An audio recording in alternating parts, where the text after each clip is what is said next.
Hi, welcome back to my garden. A lot of you asked how I made my really cool garden arch. So let's see what it looks like really quick in the summer because it is truly magnificent. This is my gorgeous garden tunnel. All my tomatoes over there. Oh, check out all those pretty beans. I love gardening and I do it all year round so that I have beautiful ingredients to inspire beautiful dishes.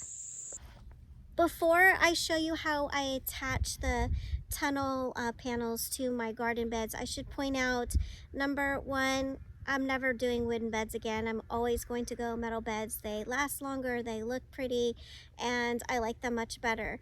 But since I do have wooden beds, I decided to add some drama and attach them right to the wooden beds, and I'll show you how I do that in a second. Number two is you don't have to have wooden beds to make this tunnel. You literally could sink some T-posts and make a walkway and then plant at the base instead of in a bed. But let's check out how I connected these cattle panels to my beds to make the tunnel.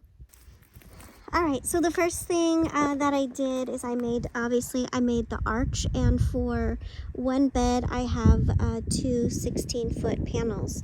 And then I got these cute little doodads. I don't know what they're called. I'm sure somebody will tell me that's smart like that. And I put the panel there and then I screwed it to the bed. So on the end, and then on the middle, and then the end. That literally is all it took to create this amazing garden tunnel. It's one of my favorite things in the garden. It's so dramatic.